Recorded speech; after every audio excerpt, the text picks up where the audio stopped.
In 1959, almost exactly 60 years ago, I was driven along the road from Cali to Bucaramanga in Colombia. It was solid forest.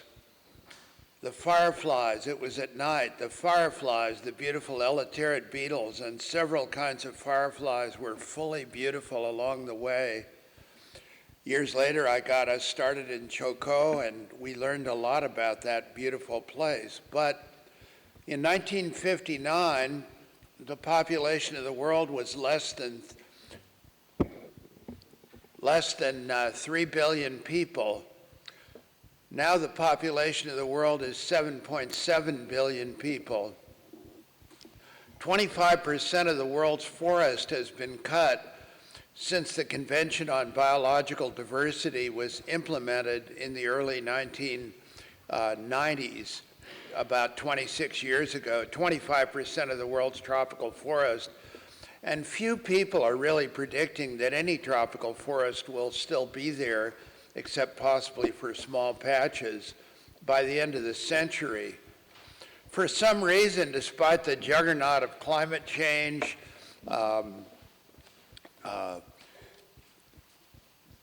destruction of forests, spread of agriculture, the need to cure poverty, the many other things that are going on in the world, we often make our plans for the future as if everything will stay much as it is now.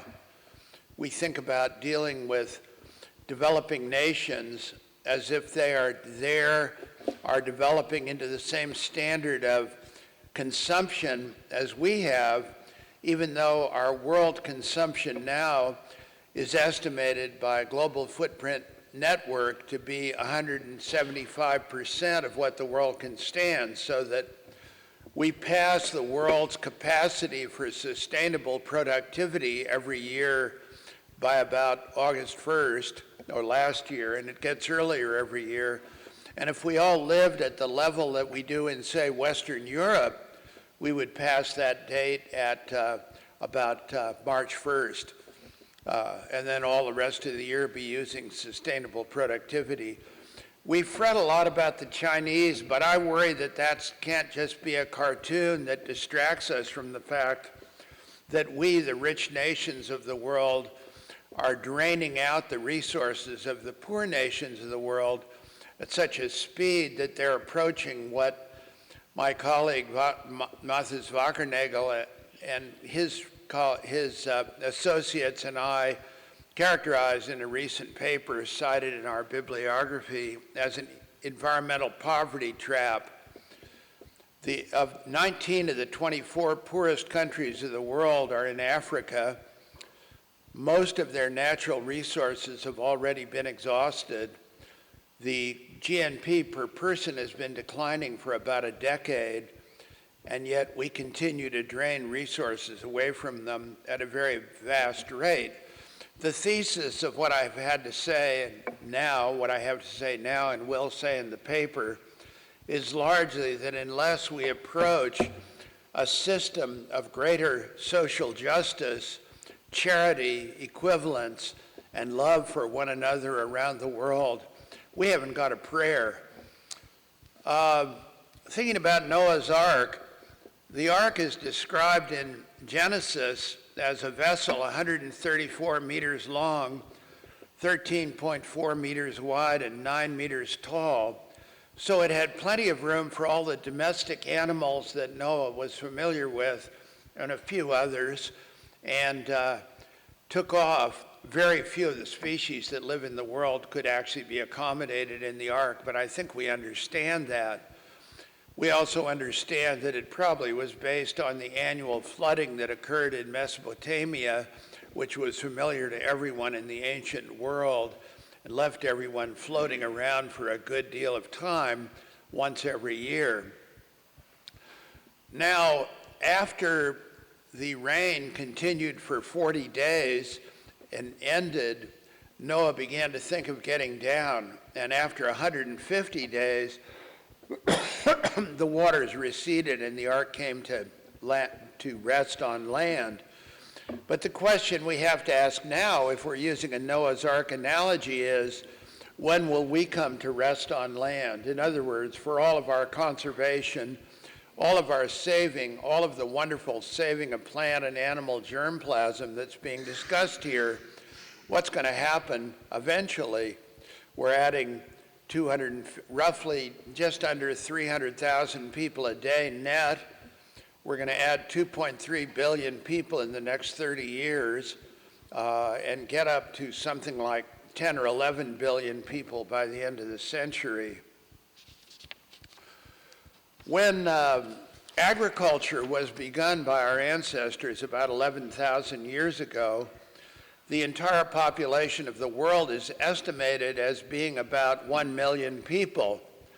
There were about 100,000 people in Europe, about the number of people who could be fit into a large sports stadium at the present day. Think about that, and think about our lessened impact on the earth. It was practically nothing.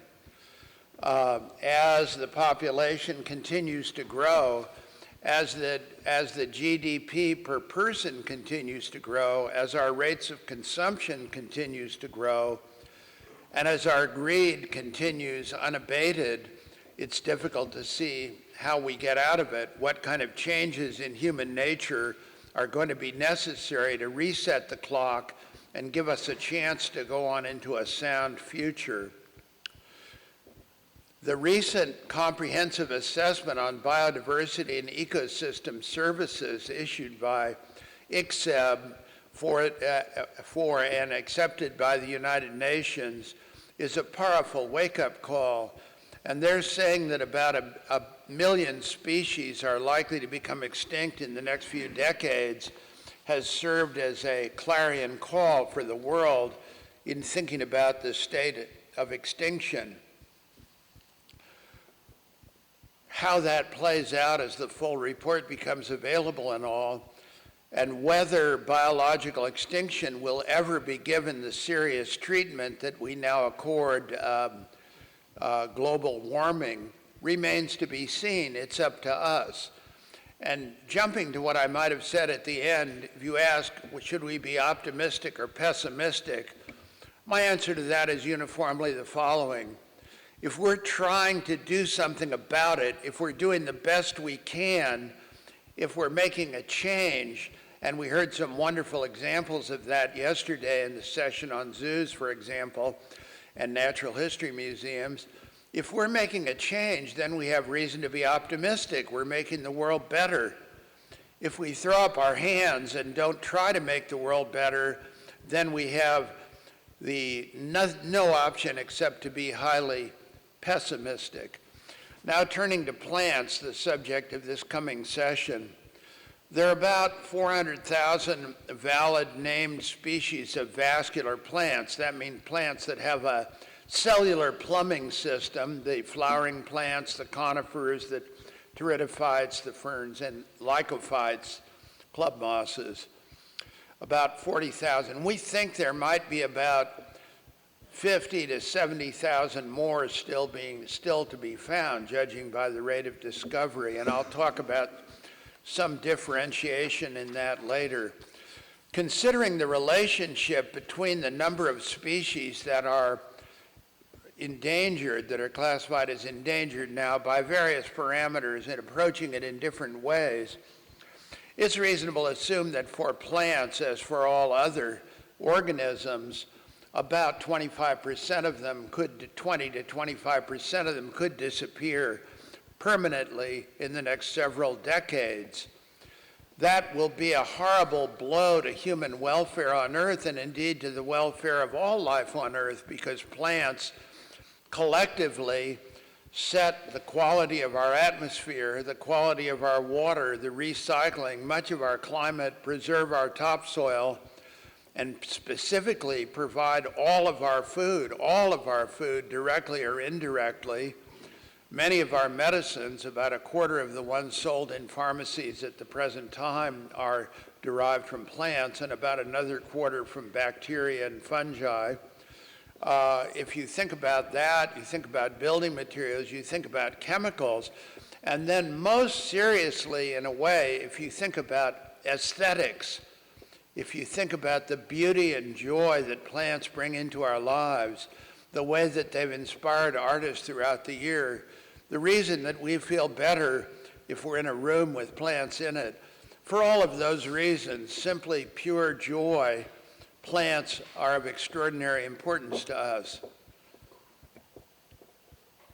They're about, and you'll hear more about this from Paul Smith and others as we go along, there are about 3,000 botanical gardens, and they have in cultivation about 115,000 of the 400,000 known species of vascular plants. So in a way, plant conservation is easier and far more advanced than the conservation of, say, vertebrate animals. In thinking about vertebrate animals, I have to admit that in a naughty way, I sometimes think of Borneo as completely denuded with about 6 Sumatran rhinos huddling somewhere in the middle of it by themselves, completely exposed to the elements. If we don't have plants, we're finished. BGCI, the organization that Paul Smith represents and will represent here this morning, is doing a very good job of organizing information about plants.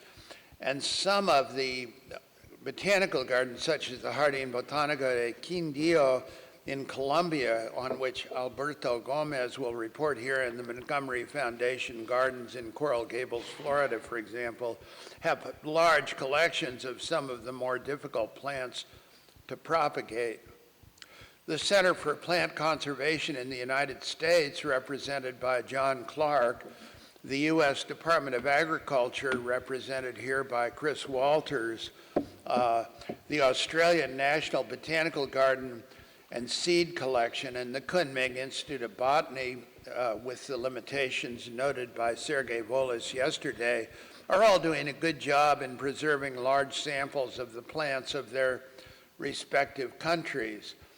In the paper that's available on the table, I talk about the proportions of plants that are held in seed banks or similar facilities, and it varies all over the map. One of the important things that's probably worth calling your attention to is that Africa, which is about equivalent to Latin America from Mexico south to the Cape Horn, Africa is about twice the size of Latin America, but Africa, including Madagascar and the Cape region, both very rich in plant species, has about 60,000 plant species, whereas Latin America has about 125,000 in an area half the size for various historical reasons that I go into here, mainly spreading aridity and uplift in Africa in relatively recent times. In addition, the plants of the New World are much more poorly known than the plants of Africa, increasing by about 750 species a year, newly discovered. The places that it is most important to concentrate on plant conservation now basically are the Andean countries from Colombia to Bolivia and tropical Asia. Tropical Asia is probably the least known of all, and New Guinea specifically is perhaps the place in the world where the most undescribed species can still be found. Kew's Millennium Seed Bank has about 40,000 species of vascular plants stored in it, and counting other seed banks around the world, there are at least 60,000 kinds of plants that are already stored as seeds. Chris Walters will tell us later about some of the difficulties in storing seeds and the ways in which we can overcome them, but the point is that we have a great advantage in plants by doing that. Global climate change is a great threat to many kinds of plants as it is to many kinds of animals. Think about, one of the areas that's very rich in plant species and highly endangered are the cloud forests, mist forests of middle to high elevations along the Andes, for example, because that kind of climate is not likely to exist in the future. Another place which is incredibly endangered are all the plants and animals that are endemic along the southern ends of the southern continents, because as the climate gets warmer, where do they go? South into the ocean or what? And the southern ends of the southern continents, the Cape region of South Africa, southern and southwestern Australia, temperate Chile and Argentina are places where there are very huge numbers of endemics. Estimates about the tropics themselves are that all the tropical forest is likely to be gone by the end of this century. It's difficult to imagine strategies that will keep it in existence, except for small pockets, unless the kind of charity and love that we feel for our own families, but scarcely even for the poor people in our own communities, is extended all around the world to people everywhere. Because simply sitting there and expecting all the poorest countries in the world to develop into something more wonderful and enacting the conservation programs that we intend for them is, as we say, a non-starter. There are many more plants to be discovered, documented in my paper. I hope that we can find it in our hearts, and that's one of the reasons that I remain so active in the Pontifical Academy of Sciences.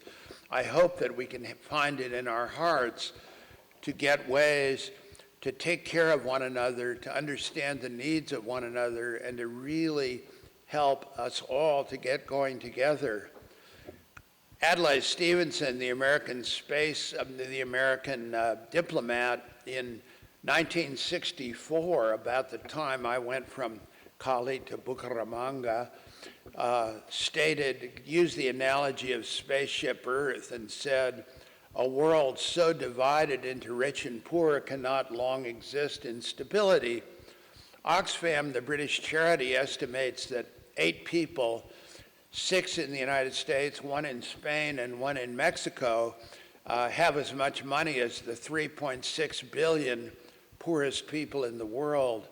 That's inequality to an incredible degree, and yet nations, unfortunately, seem to be getting more and more greedy rather than less so, as demonstrated by the attitude of Donald Trump in the United States, of Brexit, of the Italian government, of the Chinese government, of almost anybody who's trying to grab more for themselves while it's still there for the grabbing. We've already entered, by many people's standards, the 6th great extinction, the last of which occurred about 66 million years ago when the dinosaurs disappeared. But this extinction has nothing to account for it but ourselves. Our religious teachings, and this will be explored later this afternoon, call for protecting the earth and protecting our habitat. We are nothing without biodiversity. In fact, we are part of biodiversity. We need to get over the madness of maintaining our selfishness in the face of a world of increasing inequality and diminishing resources. Anything less will not result in saving much of the biological richness with which our world is endowed. As I mentioned yesterday, quoting our colleague Dan Jansen, if we don't save it now, we can't save it later. All of the activities that we're undertaking are worthwhile. All of them have the potential of making things better, but we need major changes, great and deep reflection, and we need to find enormous sources of love, charity, and justice in our own hearts if we want to help, if we want to find any hope. I'm sure that this symposium, so beautifully proposed and organized by Joachim von Braun, our president, and with the help of others, will lead strongly in that direction. Thank you.